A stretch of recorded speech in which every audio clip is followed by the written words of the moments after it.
Bonjour, bonjour, bonjour. Aujourd'hui, bon, vu la situation qui prévaut aujourd'hui dans tous les pays africains, je vais m'adresser à tous mes frères et sœurs africains, surtout ceux d'Afrique noire. Nous voyons aujourd'hui une certaine situation politique. Bientôt, on est en 2020. Aujourd'hui, on ne sait plus qui on vote, pourquoi on le vote, et quand il est aux affaires, on ne sait pas pourquoi. Lui-même, il ne sait pas pourquoi il est là. Regardez aujourd'hui, que tu sois camerounais, que tu sois congolais, gabonais, guinéen, malien, ivoirien.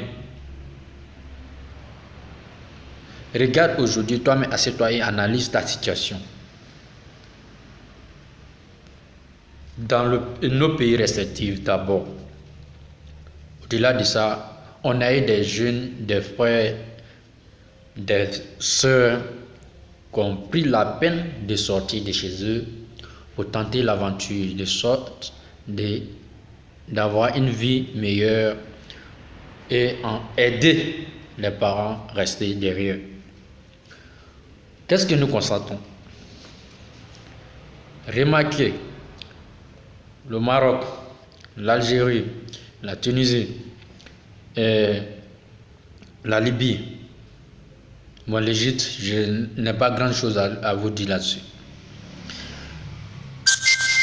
Nos frères noirs, nos sœurs noires sont pourchassés, traités de la pire des manières. C'était au départ en Algérie. On reprenait nos frères, nos sœurs en pleine ville à Alger ou dans certaines localités de l'Algérie. On les déportait dans le désert sans eau, sans nourriture.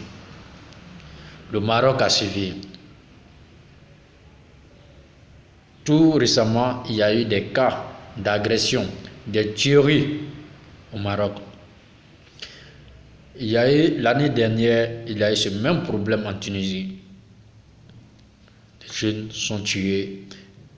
Même pas encore 2 semaines de cela, il y a un jeune Gabonais qui s'est fait tuer ici à Tunis, ici, à la machette.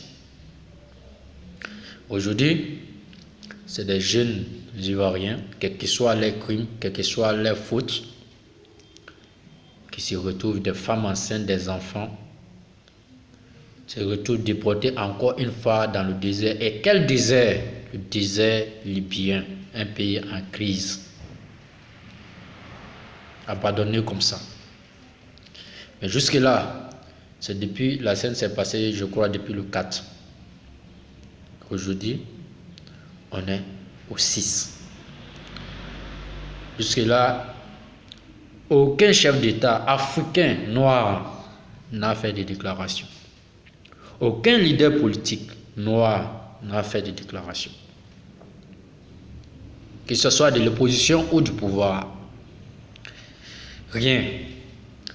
Et vous remarquerez que ce sont des scènes qui existent depuis les années 2007. Et ça continue jusqu'à maintenant. On a des diplomates, des personnes qui ont fait des écoles de l'administration nationale de leurs pays respectifs, qui sont là, qui sont implantés dans ces pays-là et qui ne font qu'engranger de l'argent, bouffer entre eux et leurs familles. Ils s'en foutent du reste. Dans des pays du Maghreb, certains policiers véreux, appuyés par certaines populations, entrent les nuits dans les maisons des jeunes noirs pour les mettre dehors et les dépouiller de leurs biens. Ça s'est passé au Maroc, ça se passe en Algérie, ça se passe aussi sous nos yeux ici en Tunisie. En Libye même on n'en parle pas. Là-bas les Noirs n'ont pas droit au logement. C'est des scènes comme ça on assiste. C'est des scènes comme ça on assiste chaque jour, chaque moment. Et jusque là il n'y a rien. Mais bientôt, les élections sont là en 2020. Plusieurs pays africains, noirs africains, vont aller aux élections.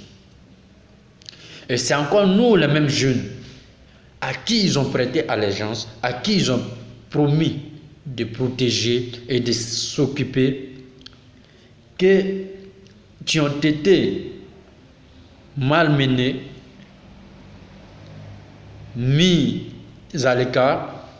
C'est encore nous, on va courir dans les rues, à aller les voter et faire des bagarres entre nos jeunes pour s'entretuer encore pour eux. Mes frères, mes sœurs, réfléchissons un peu.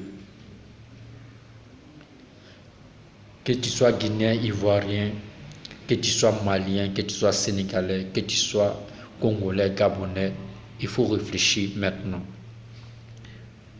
Aujourd'hui, on ne respecte aucun noir, où qu'il soit. Et les vrais responsables de cette situation sont qui? Ce sont nos leaders. On les a vus ici, ils ont fait des tontines, ils ont engrangé de l'argent, nos contribuables, et ils ont participé à la rénovation de l'église Notre-Dame de Paris. Ça va, c'est un acte humanitaire, ça va. Mais vous et moi, aujourd'hui, qui a plus besoin d'aide humanitaire que le noir, que l'Africain lui-même? Regardez nos rues, de la Guinée, non, du Gambie, de la Gambie, jusqu'à la Corne de l'Afrique, en Somalie. De Tunis jusqu'au Cap. Qui a besoin de cet argent? Aujourd'hui, voici des jeunes qui sont en train de crever dans le désert. On va faire bientôt 3 jours qu'ils sont là-bas. Aucun organisme, mis à part certaines ONG qui ont des actions limitées, qui s'en préoccupent. Nos dirigeants sont là. Pour qui ils sont au pouvoir? Pour l'Occident? Pour leur propre intérêt? Ou bien pour nous? Les frères et sœurs, il faut qu'on arrive à réfléchir sur ce problème-là. C'est notre futur. C'est le futur de nos enfants.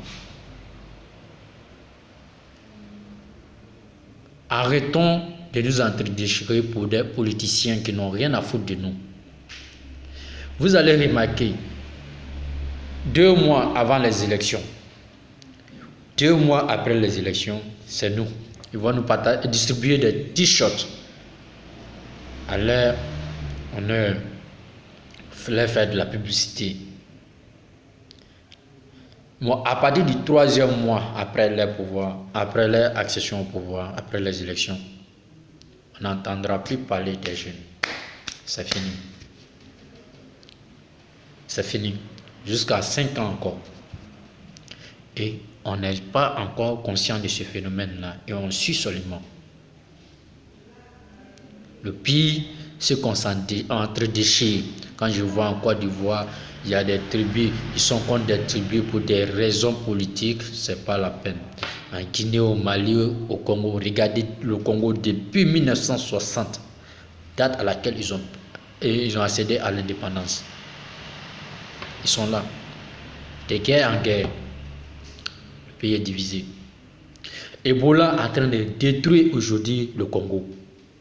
Rien, personne ne parle.